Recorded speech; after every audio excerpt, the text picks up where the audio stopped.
Hello दोस्तों, मेरा नाम सोनम है। मैंने एक गरीब घराने में आंखें खोली। मेरे पापा शहर के किसी बंगले में माली थे और मैं और मेरी माँ सिलाई किया करती थी। हम 3 बहनें थे और 2 भाई थे। मेरा नंबर दूसरा था। मैं जिस घर से थी वहाँ 2 वक्त का खाना भी मुश्किल से मिलता था। जैसे जैसे बड़ी होती गई, इस गरीबी से मुझे नफरत सी बढ़ने लगी। कभी कभी तो मैं भगवान से शिकायत करती कि मुझे इस गरीबी में क्यों पैदा किया।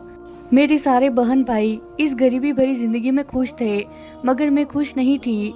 मेरे सपने तो बहुत बड़े बड़े थे और होते भी क्यों नहीं। मैं थी ही इतनी खूबसूरत। मेरी दादी कहा करती थी कि सोनम को तो किसी महल में होना चाहिए था। कभी कभी मैं खुद भी सोचती कि यह छोटा सा घर मेरी शान के खिलाफ है।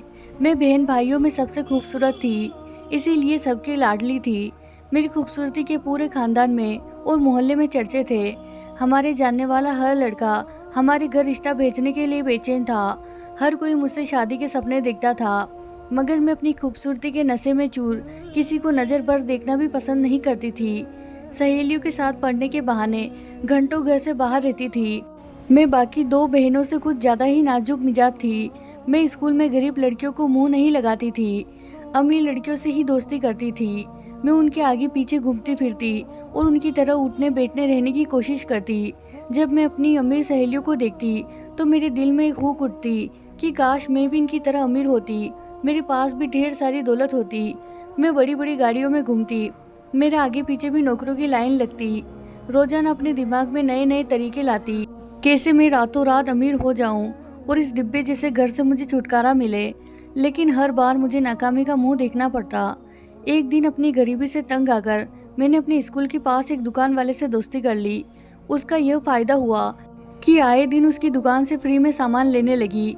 फिर से धीरे धीरे मैंने स्कूल के आसपास और मोहल्ले के लड़कों से दोस्ती करना शुरू कर दी। मैं सब लड़कों से झूठी मोहब्बत के दावे करती, स्कूल से छुट्टी करती और एक एक करके उन लड़कों के साथ घूमने जाती। लड़कों से अपने शौक पूरे करवाती। लड़कों के द्वारा दिए हुए तोहफे को मैं अपने घर वालों से छुपा देती थी। मेरे घर में मेरे बहन भाई एक एक चीज को तरस तरस कर खाते थे और मैं अपने बॉयफ्रेंड के साथ खूब मौज मस्ती करती और खूब पिज्जा बर्गर आइसक्रीम के मजे उड़ाती। मतलब पूरा होने पर मैं पुराने लड़कों को छोड़ देती और नए लड़कों से दोस्ती कर लेती। लेकिन एक बार एक लड़का तो मेरे प्यार में पागल ही हो गया था। वह रो रो कर मुझसे अपने प्यार की भीख मांगता, कहता, सोनम मैं तुमसे सच्चा प्यार करता हूँ, मुझे इस तरह मत ठुकराओ, मैं तुम्हारे बिना मर जाऊंगा। लेकिन मैंने उस लड़के की एक नहीं सुनी। एक बार सोच भी लेती, अगर वह अमीर होता। वह अमीर तो था, लेकिन गांव का अमीर था। गांव में उसकी बहुत सारी जमीन थी। हमारे मोहल्ले में अपनी बहन के घर आया हुआ था। लेकिन मुझे तो कोई बड़ा हाथ मारना था, कोई बिजनेसमैन फंसाना था, कुछ ऐसा करना था कि पहले 2 टके के गरीब आशिकों से मेरी जान छूट जाए।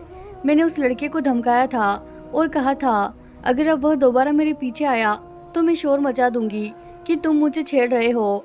उस समय मैं केवल 10th क्लास में थी और अभी से मेरे दिमाग में यह खुराफातें आने लगी थी। उसके बाद वो लड़का कभी नजर नहीं आया। मैंने भी सुख का सांस लिया। 10वीं के बाद मैंने जीत करके कॉलेज में एडमिशन ले लिया। हालांकि मेरे घर के यह हालात नहीं थे कि मैं आगे पढ़ाई जारी रखती। कॉलेज की रंगीन दुनिया ने मेरे सपनों को और भी बढ़ा लिया। अब तो मुझे और भी बढ़ावा मिला कि कैसे किसी अमीर घर के लड़के को फंसाकर अमीर बना जा सकता है। मेरी सारी सहेलियां भी ऐसे ही करती थी। मैं ऐसे ही किसी अमीर लड़के की तलाश में थी और फिर भगवान ने मुझे यह मौका जल्दी ही दे दिया। एक दिन कॉलेज से आई तो मेरी छोटी बहन ने बताया कि हमारा साथ वाला घर एक लड़के ने खरीद लिया है और अब वह यही इसी घर में रहेगा। लड़का देखने में काफी स्मार्ट है। अपनी छोटी बहन की बात सुनकर मेरे कान खड़े हो गए। शाम को मैं छत पर गई तो वह लड़का मुझे छत पर खड़ा हुआ नजर आया। वो लड़का दिखने में बहुत हैंडसम लग रहा था। मेरी तो उसे आंखें ही नहीं हट रही थी। अचानक उस लड़के की नज़र मेरे ऊपर पड़ गई तो मैंने जल्दी से नज़र चुरा ली और मैं नीचे उतर आई। मैंने अपने दिमाग में ज़बरदस्त प्लान बनाया कि सबसे पहले तो इस लड़के की पूरी जानकारी हासिल करनी चाहिए। अगर यह लड़का पैसे वाला है तो फिर इस लड़के को अपने प्यार के जाल में फंसा लेती हूँ और फिर इससे शादी भी कर लेती हूँ। मैंने पता किया तो मालूम पड़ा कि बहुत पैसे वाला है, किसी अच्छी कंपनी में काम करता है। मैंने पूरा प्लान बना लिया कि इस लड़के को जाल में फंसाकर इससे शादी जरूर करनी है। आसान तरीके से पैसा कमाने के लिए मेरे पास यही एक रास्ता था। मैं रोज बहाने बहाने से अब छत पर जाने लगी थी। मैंने महसूस किया था जैसे वो भी मुझे देखता है। धीरे धीरे बात थोड़ी आगे बढ़ी। मैं उसे देखकर मुस्कुरा देती तो वो भी बदले में मुस्कुरा देता, लेकिन अभी हमारे बीच कोई बात नहीं हुई थी। एक दिन मैंने कॉलेज से छुट्टी कर ली थी। सुबह सोकर उठी तो मम्मी बोली, सोनम पहले जल्दी से नाश्ता कर ले, फिर उसके बाद यह कपड़े छत पर डाला। मेरी कमर में दर्द हो रहा है। मुझे तो जैसे एक अच्छा बहाना मिल गया था। मैंने जल्दी जल्दी नाश्ता खत्म किया और फिर कपड़ों का टब लेकर ऊपर छत पर चली गई। आसपास की छतों पर पतंगबाजी हो रही थी। मैंने इधर उधर नजर दौड़ाई, लेकिन वह लड़का मुझे कहीं नजर नहीं आया। पता नहीं आज कहाँ चला गया। यही सोचते हुए मैं कपड़े तार पर डालने लगी थी। तभी मेरे पास एक पतंग आकर गिरा। मैंने उस पतंग को उठाकर देखा तो उसमें एक फ़ोन नंबर लिखा हुआ था। इसका मतलब यह पतंग यहाँ जानबूझकर गिराई गई थी। मैंने आसपास नज़र दौड़ाई, लेकिन मुझे कोई नज़र नहीं आया। मैंने जल्दी से वह नंबर नोट किया और पतंग फाड़ दी और नीचे उतर आई। मेरा दिल जोरों से धड़क रहा था। इससे पहले ऐसा कभी नहीं हुआ था। मैं अब तक किसी से मोबाइल पर बात नहीं की थी। बात करती भी कैसे? मेरे पास अपना पर्सनल फ़ोन नहीं था। मैंने मम्मी से कहा, मम्मी मुझे अपना फ़ोन दे दो, मुझे अपनी सहेली से बात करनी है, कुछ पढ़ाई के बारे में पूछना है। मम्मी ने अपना फ़ोन मेरी तरफ बढ़ा दिया और मैं फ़ोन को लेकर जल्दी से अंदर कमरे में आ गई और दरवाज़ा अंदर से बंद कर लिया। मैंने जल्दी जल्दी पतंग वाला नंबर डायल कर लिया। दूसरी तरफ से एक गंभीर मर्दाना आवाज़ आई। इंट्रोडक्शन के दौरान पता चला कि हाँ, यह तो वही लड़का था। मैं खुश हो गई कि चलो शिकार जाल में फंस गया। अब ऐसा रोज़ ही होने लगा। मैं रोज़ रोहित से फ़ोन पर बात करने लगी। कभी पढ़ाई के बहाने फ़ोन ले लेती तो कभी मम्मी के पास से चुपके से फ़ोन उठा लाती थी और कमरे में बंद हो जाती। पहले मैं हर वक्त दुखी रहती थी, अब खुश रहने लगी थी। पढ़ाई पर से मेरा ध्यान अब हटने लगा था। एक बार उसने मुझसे मिलने की इच्छा जताई तो मैं फ़ौरन मान गई। तय हुआ कॉलेज की छुट्टी होने तक का सारा समय हम दोनों साथ में रहेंगे। सुबह मैं जल्दी ही उठ गई और मन लगाकर तैयार हुई। मुझे इतनी अच्छे से तैयार होते देखकर मेरी बहन और मेरी माँ ने पूछा, इतना तैयार होकर कॉलेज क्यों जा रही हो? तो मैंने उसे कह दिया कि कॉलेज में फंक्शन है, इसीलिए तैयार हो रही हूँ। और फिर जैसा कि तय हुआ था, कॉलेज की गेट पर पहुँचते ही रोहित मुझे मिल गया था और मैं उसके साथ चली गई। रोहित ने मुझे खूब सारी शॉपिंग कराई थी। रोहित मेरी खूबसूरती की तारीफ करता जा रहा था। कहने लगा, सोनम तुम्हारे हुस्न ने तो मुझे घायल कर दिया है। रोहित ने मुझे एक मोबाइल फ़ोन लेकर दिया था। छुट्टी का टाइम हो रहा था, इसीलिए मैं घर जाने के लिए उठ खड़ी हुई। रोहित ने मेरा हाथ पकड़ लिया। कहने लगा, मेरा अभी तो मन भी नहीं भरा और तुम जा रही हो। मैंने रोहित को कुछ अदाएं दिखाते हुए और उसे रिझाते हुए कहा, रोहित मैं भी तुम्हारे बिना कहाँ चैन से रह पाती हूँ, लेकिन यह दूरी कुछ दिनों की दूरी है। रोहित तुम ऐसा करो, जल्दी से शादी कर लो, फिर हम दोनों हमेशा साथ साथ रहेंगे। रोहित ने मेरे हाथों को चूमते हुए कहा, हाँ जान, बहुत ही जल्द वह दिन आएगा जब मन के साथ साथ हमारा तन भी एक होगा। फिर मैं घर आ गई और मैंने रोहित के द्वारा दी गई सारी शॉपिंग को अलमारी में छुपा दिया। अब मेरे पास मोबाइल था तो रोहित से और भी ज़्यादा बातें होने लगी। उन्हीं दिनों मेरी बहन की शादी मम्मी के दोस्त के बेटे से हो गई, जिसकी एक छोटी सी किराने की दुकान थी। दीदी की शादी के हंगामे ठंडे पड़े तो घर में मेरी शादी की चर्चाएं शुरू होने लगी। लेकिन जब भी मेरी शादी की चर्चा होती, मैं साफ मना कर देती कि मुझे भी शादी नहीं करनी। मैं रोहित को पूरी तरह से शीशे में उतारकर उसे ही शादी के लिए राजी कर रही थी। एक दिन दीदी से मिलने उनके घर गई तो वहाँ एक लड़के को देखते ही मेरा बेईमान दिल फिर से बेईमानी कर बैठा। बहुत ही हैंडसम लड़का था, देखने में भी बहुत अमीर लग रहा था।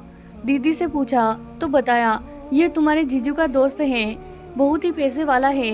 इसके बाप का बहुत बड़ा बिजनेस है और उस बिजनेस में यह उनका हाथ बटाता है।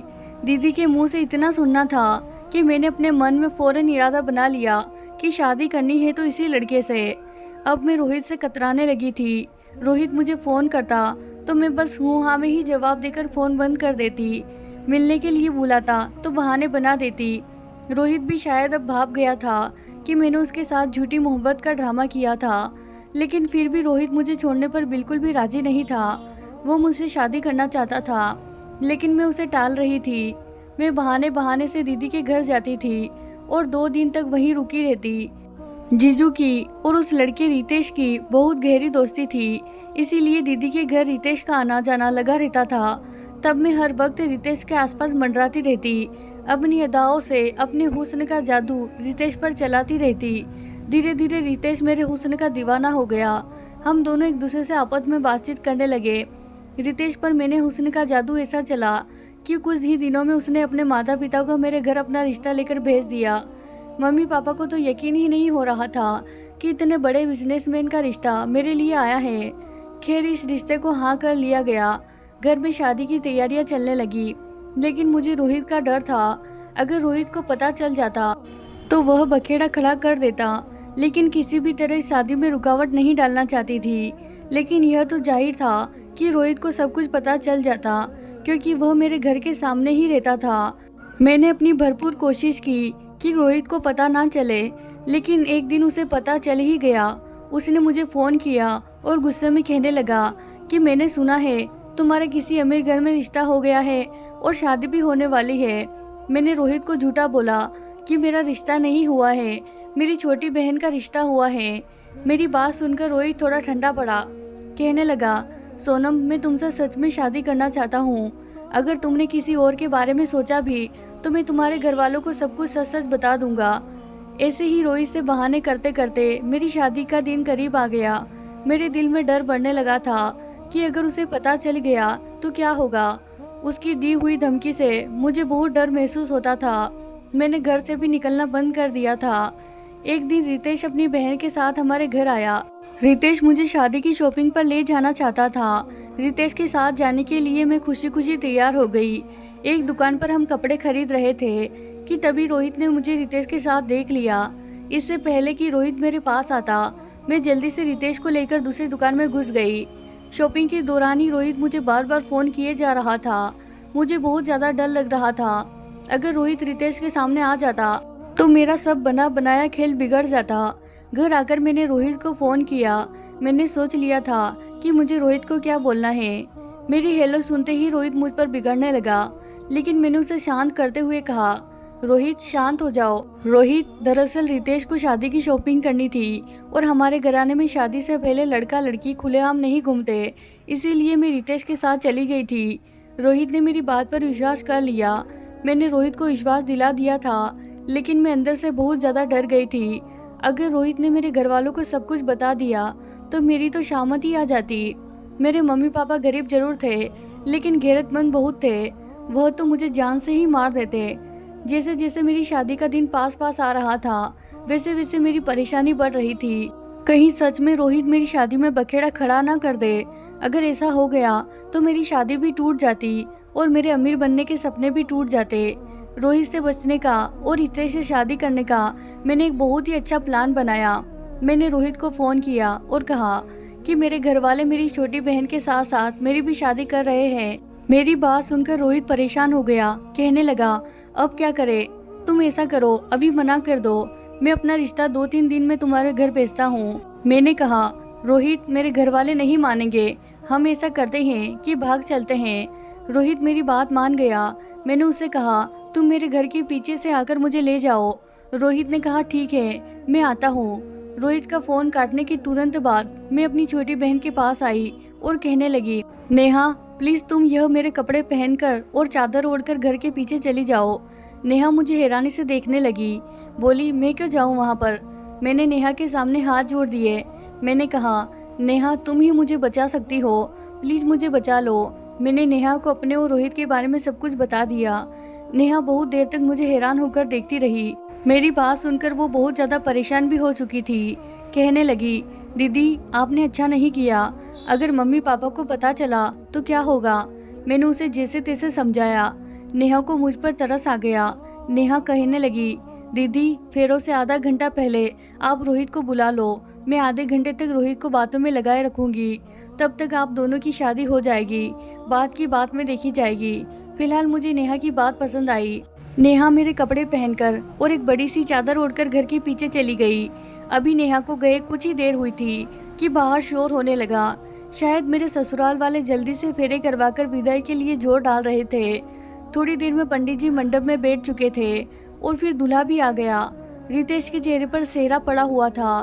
मुझे बहुत अजीब लगा। रितेश तो बहुत ही खुले विचारों वाला था। फिर भला उसने चेहरे से अपना मुंह क्यों छुपा रखा था। शादी के फेरे संपन्न हुए। काफ़ी देर हो गई थी, लेकिन नेहा अभी तक नहीं आई थी। मुझे उसकी फिक्र हो रही थी, कहीं रोहित उसके साथ कुछ गलत ना कर दे। मेरी विदाई का टाइम भी आ गया, लेकिन नेहा मुझे कहीं दिखाई नहीं दी। मुझे घर वालों के रवैये बहुत ही अजीब लग रहे थे। मेरी माँ मुझसे नज़रें नहीं मिला रही थी। मेरे पापा की आंखों में भी गुस्सा था, लेकिन मैंने सबको नज़रअंदाज किया और मैं रितेश के साथ अपनी नई जिंदगी के बारे में सोचने लगी। विदा होकर मैं अपने ससुराल आ गई। सुहाग की सेज पर बैठकर मैं रितेश का इंतजार करने लगी। घूंघट हटाकर देखा, बहुत ही सुंदर कमरा था। महंगी सामान से कमरे को सजाया गया था। कमरे की सजावट को देखकर ही लग रहा था कि रितेश कितना पैसे वाला है। मुझे अपनी किस्मत पर नाज होने लगा। मुझे किसी के आने की आहट हुई तो मैंने जल्दी से घूंघट में चेहरा कर लिया। रितेश दरवाजा खोलकर अंदर आ गया। वह मेरे पास आकर बैठ गया और उसने मेरा घूंघट हटा दिया। लेकिन जैसे ही आने वाला इंसान ने मेरा घूंघट हटाया और उस पर मेरी नज़र पड़ी तो मेरी चीख निकल गई, क्योंकि वह रितेश तो बिल्कुल भी नहीं था और ना ही रोहित था। चीखें मारकर मैं बेड से नीचे उतर गई और उससे पूछा, कौन हो तुम? मेरे चीखने से वो लड़का बहुत ज़्यादा डर गया था। कहने लगा, मैं तुम्हारा दूल्हा हूँ, तुम मेरी दुल्हन हो, तुम सोनम हो ना, मेरी सोनम। उस लड़के के बोलने के अंदाज से मैं फौरन भाप गई कि यह लड़का अब नॉर्मल है। मेरे सिर पर तो आसमान ही गिर पड़ा था। यह कैसा मजाक किया था मेरे घर वालों ने मेरे साथ। रितेश के बजाय पागल लड़के के साथ मेरी शादी क्यों कर दी थी? मैंने कहा, कौन हो तुम? मैं तुम्हारी दुल्हन नहीं हूँ और ना तुम मेरे दूल्हा हो। बताओ मेरा दूल्हा कहाँ है? रितेश कहाँ है? मेरी बात सुनकर वह लड़का जोर जोर से तालियां बजाने लगा। कहने लगा, तुम गंदी दुल्हन हो, इसीलिए दूल्हा तुम्हें छोड़कर भाग गया। मैं उस लड़के को धक्का देकर बाहर निकल आई और उसे अंदर कमरे में ही बंद कर दिया, क्योंकि वह मेरे पीछे मुझे पकड़ने के लिए दौड़ रहा था। मेरे सारे कमरे देख डाले, लेकिन घर में कोई नहीं था। इतने बड़े घर में मैं और सिर्फ वो पागल लड़का था। सोचकर ही मैं कांपने लगी। मैंने जोर से चीख कर कहा, कोई है? अभी तक अधेड़ उम्र औरत निकलकर सामने आई। कहने लगी, बीबी जी आपको क्या चाहिए? वो औरत शायद घर की नुकरानी थी। मैंने कहा, मैं यहाँ कैसे आई? मेरी तो शादी हुई थी। वह औरत कहने लगी, बीबी जी आपकी हमारे छोटे साहब से ही तो शादी हुई है, अब आप हमारी छोटी मालकिन है। उस औरत की बात सुनकर मैं गेट की तरफ भागी। मैं यहाँ से निकल जाना चाहती थी। मेरा दम घुट रहा था, लेकिन मेन गेट पर बड़ा सा ताला लगा हुआ था। मैं सर पकड़कर वहीं बैठ गई। वह औरत बोली, बीबी जी छोटे साहब की बड़ी बहन ने यह ताला लगवाया है। उन्होंने कहा था कि आप यहाँ से कहीं नहीं जाएगी। मैंने जल्दी से उस औरत से उसका फ़ोन मांगा और अपने घर का नंबर डायल किया, लेकिन मेरी आवाज़ सुनते ही मेरी माँ मुझ पर बरस पड़ी। बोली, शर्म नहीं आती तुझे? खबरदार जो दोबारा फ़ोन किया, तू हमारे लिए मर गई है और हम तेरे लिए मर गए हैं। अरे तूने तो अपने आप को समाज में उठाकर सर चलने के लिए काबिल नहीं छोड़ा। तुझ जैसी औलाद भगवान किसी को ना दे। यह कहकर मम्मी रोने लगी थी और उन्होंने फ़ोन काट दिया था। मुझे कुछ समझ नहीं आ रहा था, यह सब क्या हो रहा है।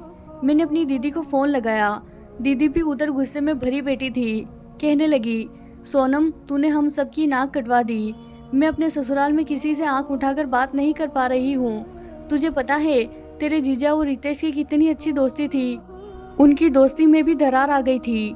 दीदी की बातें सुनकर मुझे और भी ज़्यादा घबराहट होने लगी थी। मैं बोली, दीदी प्लीज़ मुझसे बात करो, मैं घुट घुट कर मर जाऊंगी। और नेहा कैसी है? प्लीज़ मुझे बताओ, नेहा तो ठीक है ना? बोली, हाँ नेहा ठीक है, लेकिन जो तुमने उसके साथ किया था उसके चलते उसका ठीक होना बहुत बड़ी बात है। लेकिन शायद वह मासूम थी, इसीलिए भगवान को उस पर दया आ गई और वह बच गई। तुमने अपने हिस्से की बदनामी नेहा के हिस्से में डालना चाहिए थी, लेकिन भगवान की लाठी बेआवाज होती है। उसने तुम्हारे हिस्से की खुशियाँ ही नेहा को दे दी। अब वह अपनी ज़िंदगी में खुश है। मैं रोने लगी। दीदी प्लीज़ मुझे और मत तड़पाओ, बताओ मेरे साथ क्या हुआ है। मेरी शादी उस पागल लड़के से क्यों कर दी गई है? मेरी शादी तो रितेश से होने वाली थी।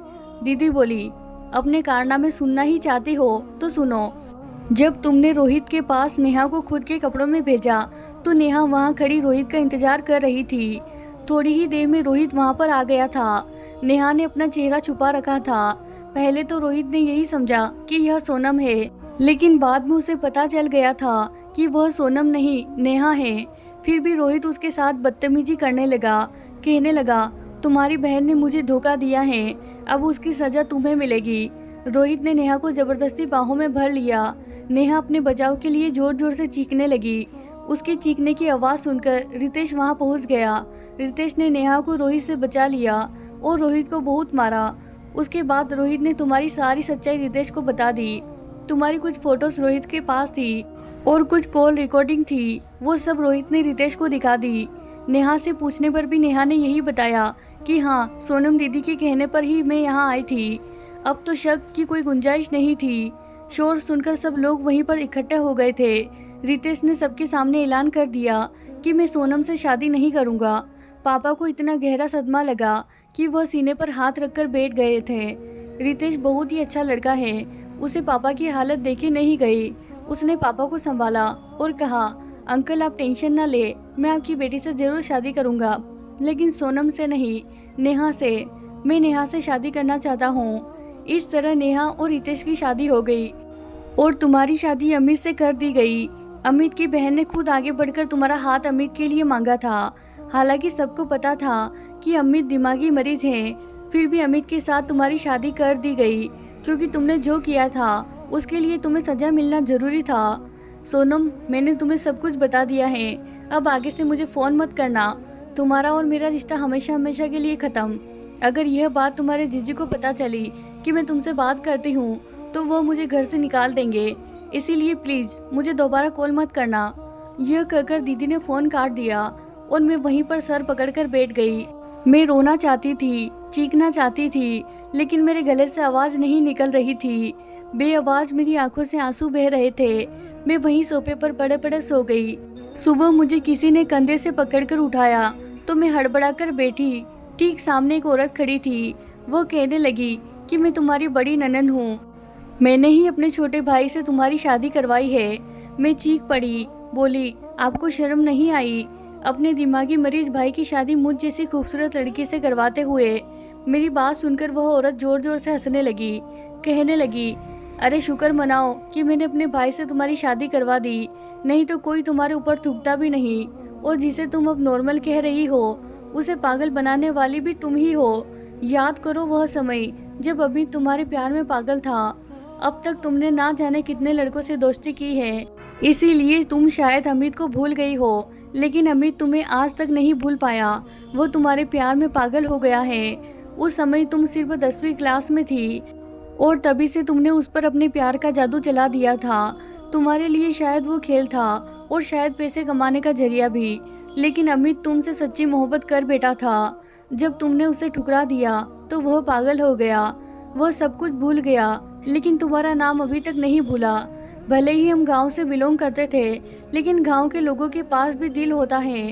अपने भाई का इलाज करवाने के लिए मैंने गांव की और अपनी सारी ज़मीन बेच दी और यहाँ शहर में आकर शिफ्ट हो गई, लेकिन कोई भी डॉक्टर मेरे भाई को ठीक नहीं कर सका। मैं रितेश की तरफ से रितेश की और तुम्हारी शादी में आई हुई थी। जब रितेश ने तुम्हें ठुकरा दिया तो मुझे एक आस मिली कि शायद अगर मैं तुम्हारी शादी अपने भाई से करवा दूँ तो हो सकता है मेरा भाई ठीक हो जाए, और अगर ठीक ना भी हुआ तब भी जिंदगी भर तुम मेरे पागल भाई को झेलती रहोगी। यही तुम्हारे कर्मों की सजा है, और यही सोचकर मैंने अपने भाई की शादी तुम्हारे साथ करवा दी। मेरे सिर पर धमाके हो रहे थे। रात को गुस्से की वजह से मैं अमित को पहचान नहीं पाई थी। मैं भागती हुई कमरे में गई। अमित मासूम बच्चों की तरह सो रहा था। मुझे याद आ गया, हाँ यह वही अमित था जो मेरे सामने गिड़गिड़ा कर अपने प्यार की भीख मांग रहा था, लेकिन मुझे उस पर जरा भी दया नहीं आई थी। मेरी आंखों में आंसू आ गए। भगवान ने मेरी किए की सजा दे दी थी। शायद अब अमित ही मेरा नसीब है।